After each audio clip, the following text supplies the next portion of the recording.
पुत्र प्रहलाद। माते आप। क्या बात है पुत्र, आज संध्या होते ही सो गए? तुम्हारा स्वास्थ्य तो ठीक है ना? मुझे कुछ नहीं हुआ माते, मैं बिल्कुल ठीक हूं। माते, मुझे अभी अभी भगवान विष्णु और माता लक्ष्मी ने दर्शन दिए। अच्छा, कितना सौभाग्यशाली है तू। क्या कह रहे थे वे पुत्र? वो विरोचन और सुधर्मा के विवाद में मेरे निर्णय से अत्यंत प्रसन्न थे। माते, आप मेरे स्वास्थ्य के विषय में पूछ रही थी, किंतु स्वयं आप कितनी दुर्बल दिखाई दे रही हैं। कुछ नहीं पुत्र, कदाचित मैं भी थक गई हूं। आयु भी तो शरीर से अपना मूल्य लेती है। वृद्धावस्था में पग धर चुकी हूं मैं। मुझे कुछ और संदेह हो रहा है माते। संदेह? कैसा संदेह पुत्र? मैं बहुत अभागा हूं माते। यह तो क्या कह रहा है पुत्र? हाँ माते, मैंने 2 बार आपके मन को ठेस पहुंचाई है। एक बार जब मेरे कारण पिताश्री का वध हुआ। मैं जानता हूं माते कि आप पिताश्री से कितना स्नेह करती थी, कितनी सेवा करती थी आप उनकी। पर जब समय आया तो मैं विवश हो गया, कुछ न कर सका। और इस बार फिर जब मैं आपके लाडले पौत्र को वो न दे सका जो वो चाहता था, आपने पहली बार मुझसे कुछ मांगा और मैं दुर्भाग्यवश आपको वो भी न दे सका। इसी कारण आप निराश और अस्वस्थ हो गई हैं माते। नहीं पुत्र, मैं तो स्वयं को अत्यंत सौभाग्यशालिनी समझती हूं कि मुझे तुझ जैसा योग्य और कर्मठ पुत्र मिला। तू अपने पिता के आगे भी अपने सिद्धांतों पर अड़िग रहा और पुत्र प्रेम में भी तूने न्याय की डोर अपने हाथों से नहीं छोड़ी। जिस कार्य के लिए तुझे भगवान विष्णु और माता लक्ष्मी बधाई दे, भला उस पर मैं प्रसन्न क्यों ना होंगी? तेरा न्याय देखकर तो मेरे भी नेत्र खुल गए पुत्र। मैं तो स्वयं तुझसे क्षमा याचना करने आई थी। ऐसा मत कहिए माते, आपने मेरे कारण जीवन में बहुत दुख झेले हैं। मैं तो कई जन्मों में भी आपका ऋण नहीं चुका सकता। नहीं पुत्र, मुझे तभी चैन आएगा जब तू एक बार अपने मुख से ये कह देगा कि तूने मुझे क्षमा कर दिया। ये क्या हो गया आपको माते? तू नहीं समझेगा पुत्र, बस एक बार कह दे कि तूने मुझे, पुत्रवधू धृति को और पौत्र विरोचन को मान से क्षमा कर दिया है। पुत्र, मैं जब तक ये शब्द नहीं सुन लूंगी, मेरी व्याकुलता कम नहीं होगी। माते, माते, अरे कोई है? माते,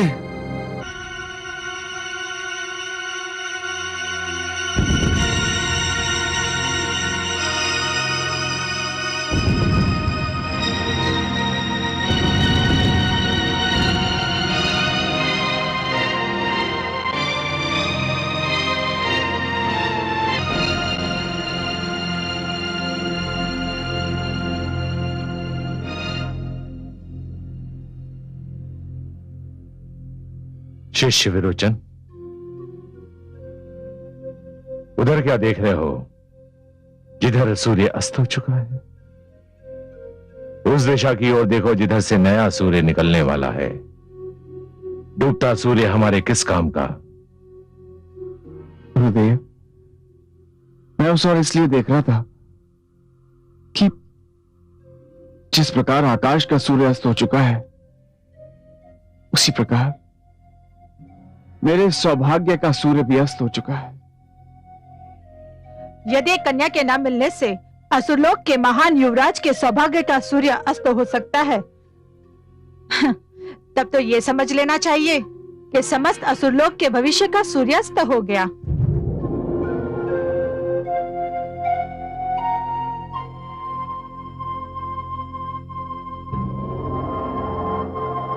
क्या एक कन्या को पाने की इच्छा में इतना ताप था कि उसने एक युवराज के समस्त उत्तरदायित्व, एक भावी सम्राट के समस्त कर्तव्य मोम की भांति पिघला दिए?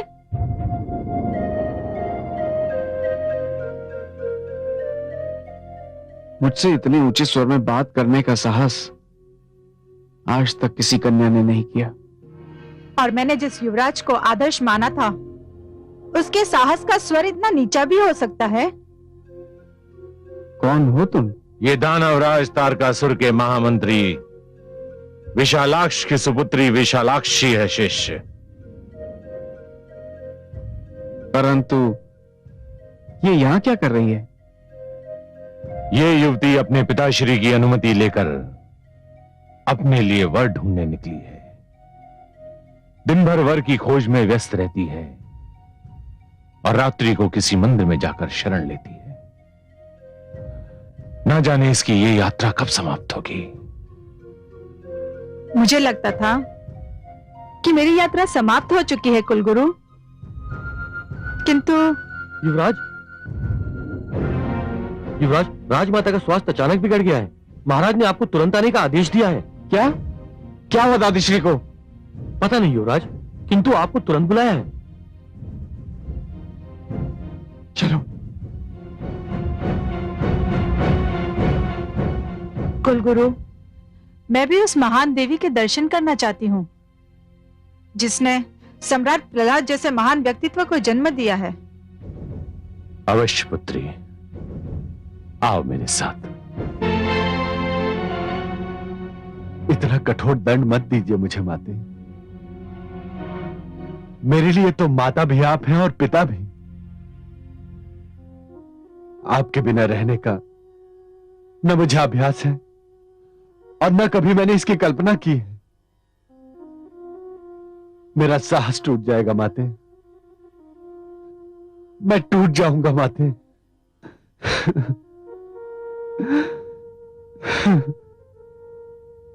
पुत्र प्रहलाद, उस मां से अधिक सौभाग्यशाली कौन होगा जिसे अपनी अंतिम यात्रा के लिए अपने पुत्र के सशक्त कंधे मिल जाए।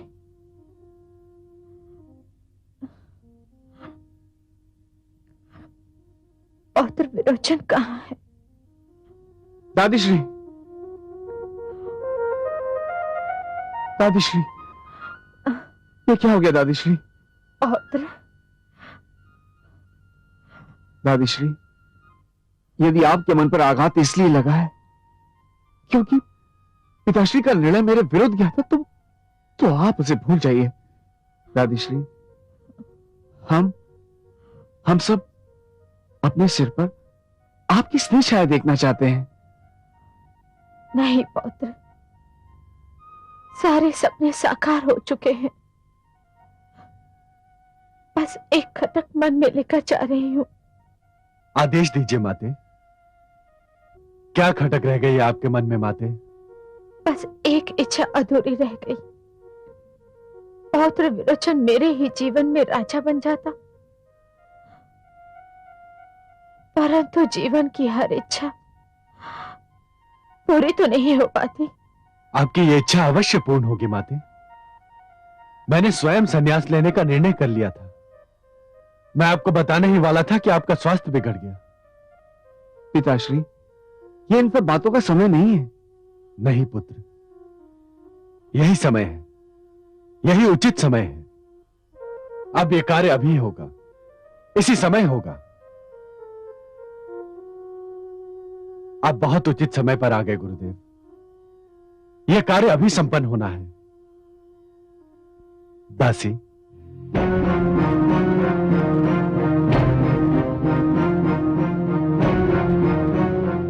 गुरुदेव, विरोचन का राज्याभिषेक कीजिए। पुत्र विरोचन,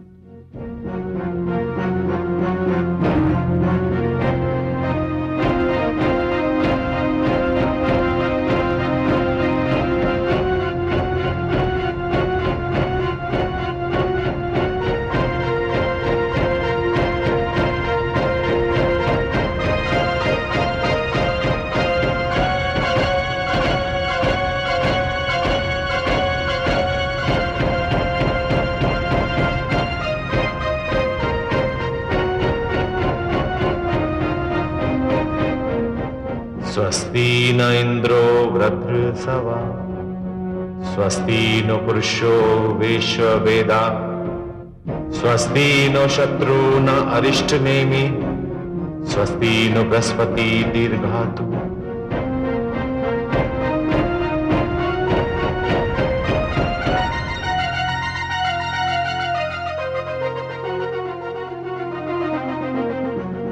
आयुष्मान भव।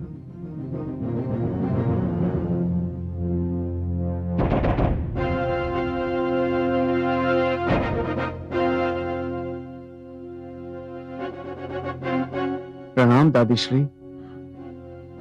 यशस्वी हो पौत्र। मुझे एक वचन दे पौत्र। आदेश दीजिए। तू आजीवन अविवाहित रहने का संकल्प नहीं करेगा।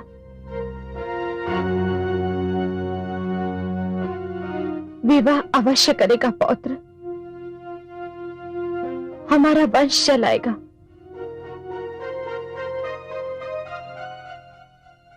दादीश्री, मैं तो आपकी इच्छा पूरी करना चाहता हूं, परंतु कदाचित ये मेरे भाग्य में नहीं लिखा है।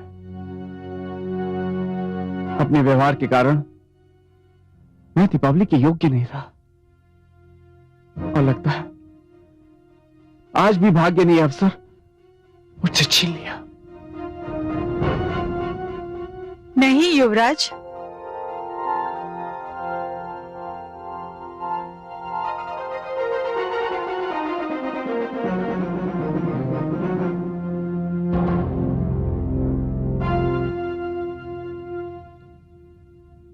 तुम कौन हो पुत्री?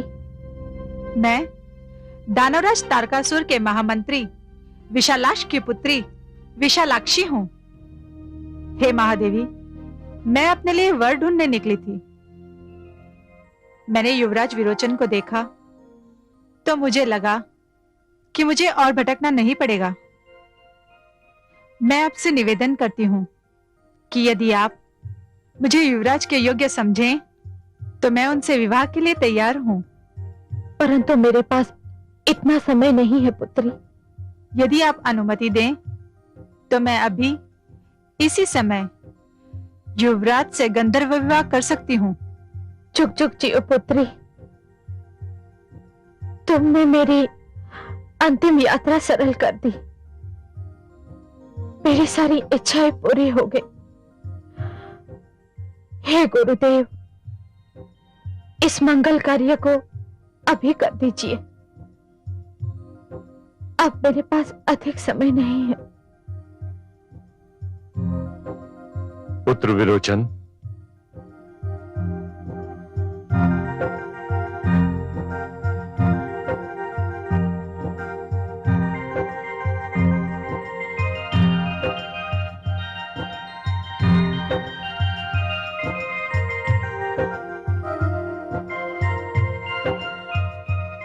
मैं चंद्रमा, नक्षत्र, वायु और दीप शिखा को साक्षी बनाकर युवराज विरोचन और सुकन्या विशालाक्षी को वर वधू घोषित करता हूं।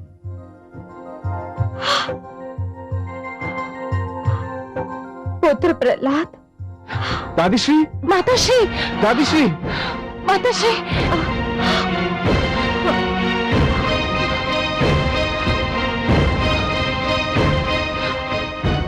अब मुझे विदा करो मेरे लाडलो। मैं इस संसार से संतुष्ट और सुखी होकर जा रही हूँ। तुम में से कोई भी यदि मेरी मृत्यु पर रोया तो मेरी आत्मा को दुख देगा। ये बहुत भाग्यशाली दिन था। आज मेरे मन की सारी इच्छाएं पूरी हो गई। मैं अपने कुल को मंगलमय वातावरण में छोड़कर जा रही हूं और मुझे अपने जाने का कोई दुख नहीं।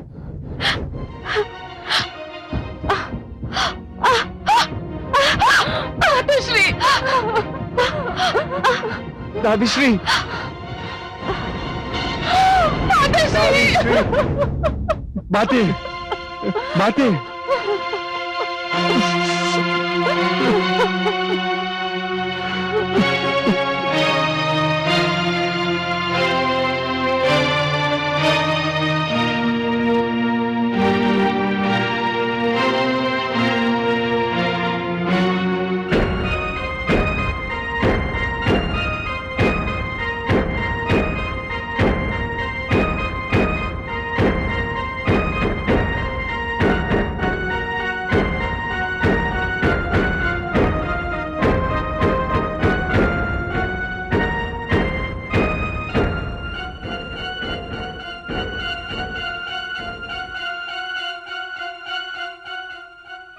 यशस्वी भाव।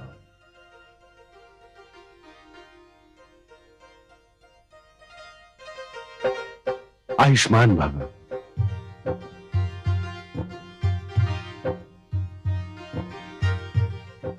सुखी रहो। तेजस्वी भव पुत्र। आओ।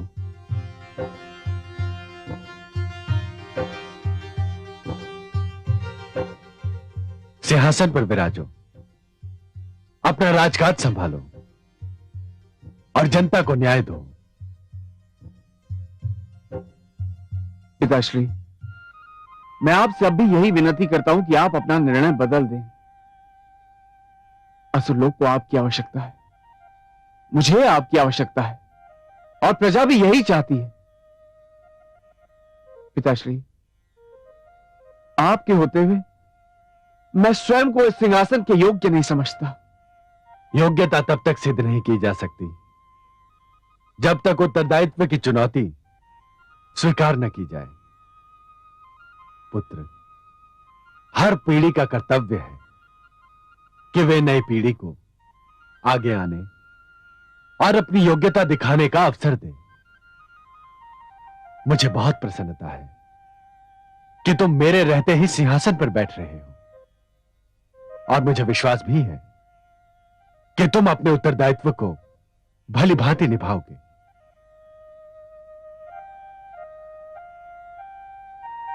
हे सामंतगणों, हे असुरलोक के वासियों, मैंने यथाशक्ति आप सबकी सेवा की है और आप सबको न्याय देने का प्रयत्न किया है।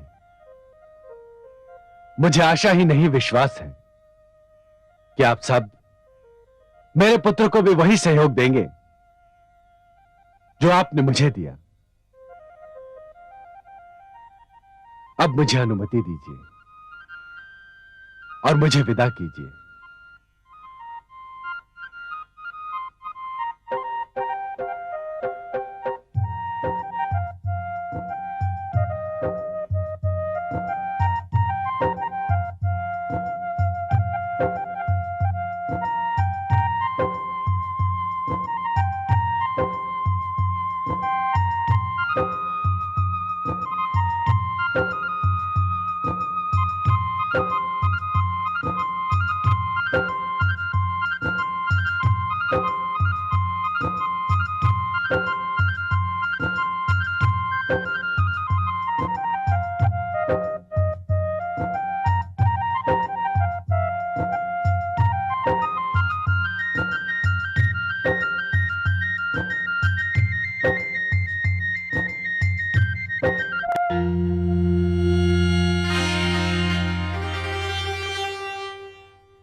नारायण नारायण।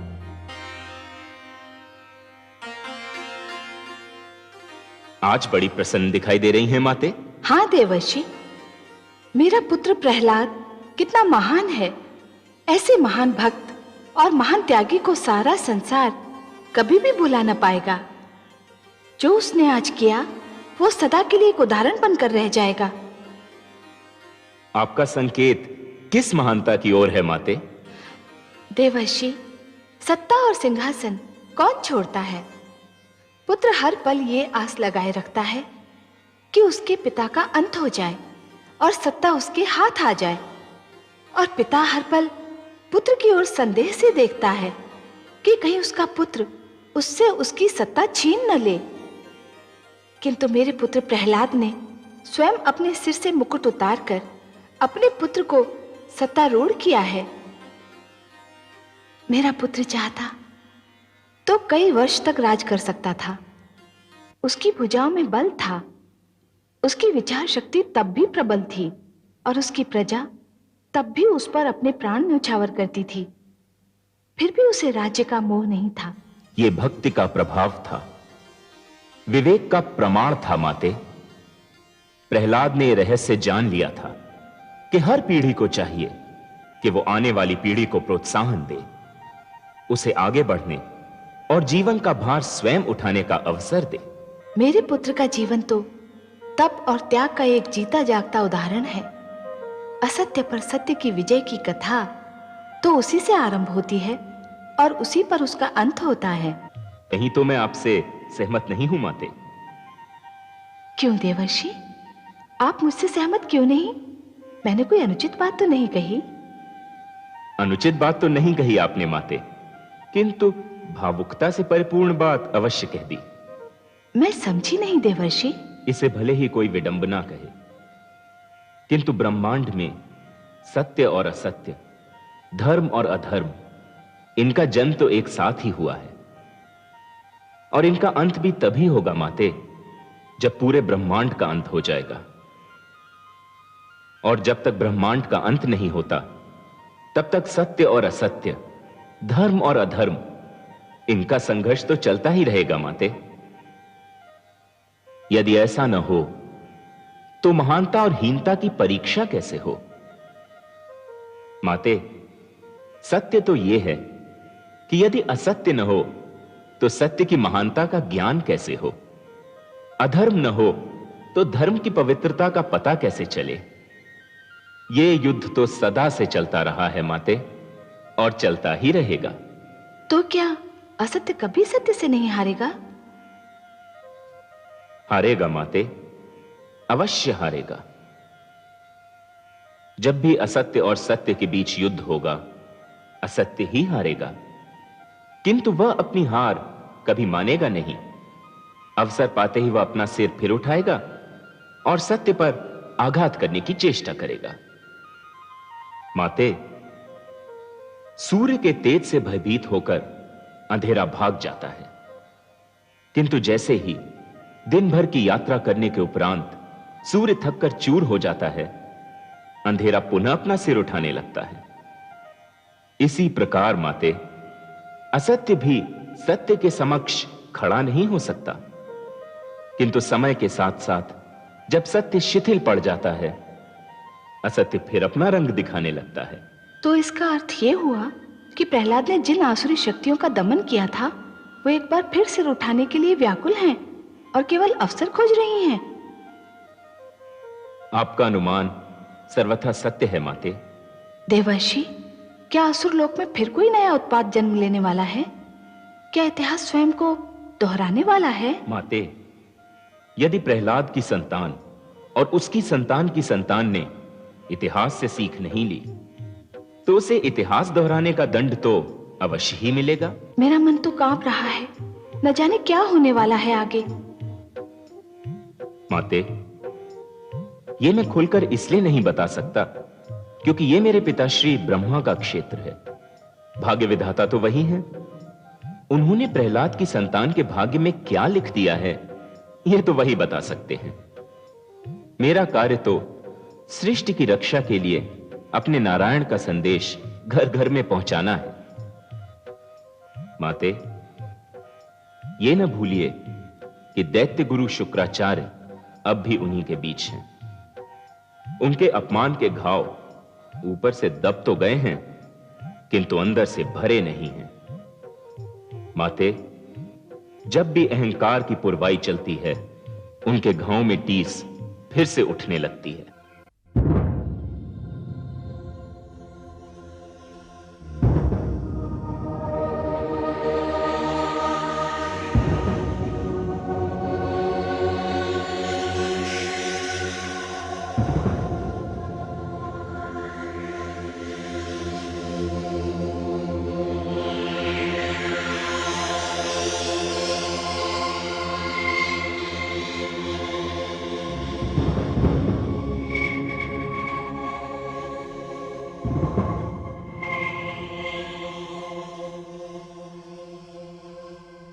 पुत्र,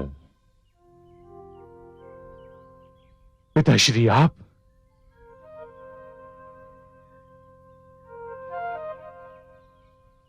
मैं आपके दर्शन से धन्य हो गया पिताश्री।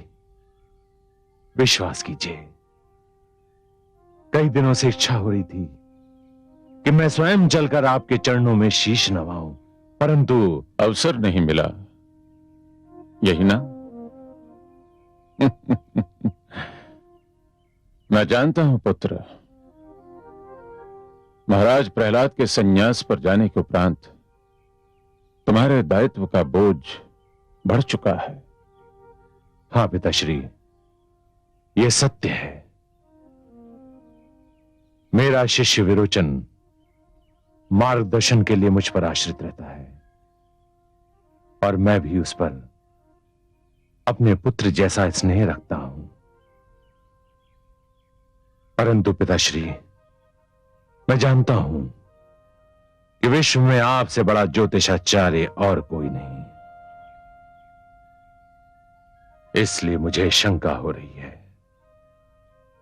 कि आपका यहां पधारने का कारण अपने पुत्र से भेंट करना नहीं, आप अवश्य मुझे किसी संकट से सचेत करने आए हैं। तुम्हारा अनुमान ठीक है पुत्र। मेरा ज्ञान कह रहा है कि तुम्हारे शिष्य के सिर पर, जिसे तुम अपनी पुत्र की भांति चाहते हो, एक विकट समय मंडरा रहा है। विकट समय? हां पुत्र, उसके प्राणों को संकट है। ये आप क्या कह रहे हैं पिताश्री? ये मैं नहीं कह रहा हूं पुत्र, ये तुम्हारे शिष्य विरोचन के नक्षत्र कह रहे हैं, उसका लगन कह रहा है, उसकी राशि कह रही है। उसके सारे नक्षत्र कुछ इस तरह से एकत्रित हुए हैं कि उसकी अचानक और अकाल मृत्यु की संभावना प्रबल दिखाई देने लगी है। विरोचन मुझे बहुत प्रिय है पिताश्री, बहुत प्रिय। मैं कोई भी मूल्य चुकाकर उसके प्राण बचाना चाहूंगा, और आपको मेरी सहायता करनी होगी। क्या इस अचानक और अकाल मृत्यु से बचने का कोई उपाय नहीं है? यदि है तो बताइए, मैं स्वयं उसका पालन करूंगा। यदि उपाय न होता पुत्र, तो मैं केवल यह बताने इतनी दूर न चला आता कि तुम्हारा शिष्य काल के मुख में समाने वाला है। उपाय है पुत्र, उपाय है, किंतु इस उपाय का पालन तुम्हें नहीं, स्वयं सम्राट विरोचन को करना होगा। आप मुझे वो उपाय बताएं पिताश्री, मैं अपने शिष्य से उसका पालन करवाऊंगा। उसे हिम्मत में रहकर साधना करनी होगी। हिम्मत में साधना? हां पुत्र, उसे हिमालय जाकर गर्दन तक हिम में गड़कर 10 वर्ष तक तपस्या करनी होगी, और 10 वर्ष के पश्चात जब षष्ठी के दिन उसकी तपस्या का अंत होगा, तभी उसके प्राणों का संकट भी टलेगा। कर पाएगा वो ये कठोर तप? क्यों नहीं कर पाएगा पिताश्री, मैं उसे इस तपस्या के लिए तैयार करूंगा। बहुत कठिन है यह तपस्या पुत्र, बहुत कठिन है। परंतु मेरे शिष्य के लिए बहुत सरल है। क्योंकि इस प्रकार की तपस्या का अभ्यास उसके रक्त में खुला हुआ है। उसके दादा श्री हिरण्यकश्यपु ने भी ऐसी ही कठिन तपस्या की थी। तो फिर एक बात और जान लो पुत्र, ऐसे कार्य में तनिक भी विलंब नहीं होना चाहिए। इस घड़ी और इस तपस्या के बीच कोई और कार्य, कोई और विचार इस तपस्या के प्रभाव को दुर्बल कर सकता है। मैं इसी क्षण शिष्य विरोचन के पास जाता हूं। आभार पिताश्री, मुझ पर और मेरे पुत्र समान शिष्य पर कृपा करने के लिए कोटि कोटि धन्यवाद। मैं तुम्हें और तुम्हारे शिष्य को दीर्घायु होने का आशीर्वाद देता हूं, परंतु तुम्हें उसे अभी हिमालय भेजना होगा। जो आज्ञा पिताश्री।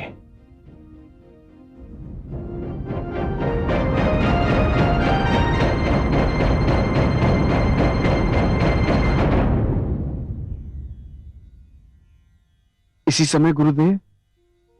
हाँ शिष्य, केवल इसी समय नहीं, इसी क्षण। परंतु गुरुदेव, महारानी विशालाक्षी किसी भी क्षण मेरी संतान को जन्म दे सकती है। वो प्रसव पीड़ा में है। मैं आपको वचन देता हूं, अपनी संतान का मुख देखते ही मैं यहां से चला जाऊंगा। मैं तुमको परामर्श दूंगा कि संतान का मुख देखने की प्रतीक्षा मत करो। एक एक पल मूल्यवान है। संतान को संसार में आने में विलंब भी हो सकता है, और इस विलंब से कोई अंतर भी नहीं पड़ता। परंतु तुम्हारी तपस्या में विलंब घातक सिद्ध हो सकता है। ठीक है गुरुदेव, यदि आपकी यही इच्छा है तो मैं आपके आदेश के समक्ष सिर झुकाता हूं। मुझे अनुमति दीजिए गुरुदेव। बधाई हो महाराज। महाराज, बधाई हो महाराज। महारानी ने चंद्रमा समान पुत्र को जन्म दिया है। सच? शिशु इतना सुंदर है कि उसके मुख पर दृष्टि नहीं ठहरती। ये शुभ समाचार सुनाकर तुमने हमें प्रसन्न कर दिया दासी। महाराज की जय हो। देखा गुरुदेव, मेरे पुत्र ने संसार में आने में देर नहीं लगाई। वो कदाचित नहीं चाहता था कि मैं उसे देखे बिना यहां से चला जाऊं। आइए गुरुदेव, इस शुभ घड़ी में आपकी उपस्थिति मेरा बहुत बड़ा सौभाग्य है। आइए गुरुदेव।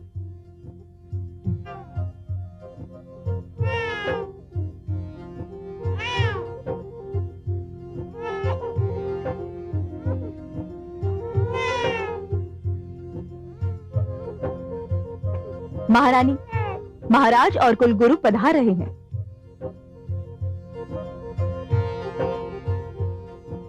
लेडी रघुपुत्री, विश्राम तुम्हारे लिए नितांत आवश्यक है। कितना सुंदर है गुरुदेव। मेरे पुत्र को, मेरे युवराज को, मेरे उत्तराधिकारी को आप इसी क्षण से अपने शिष्यों की श्रेणी में रख लीजिए।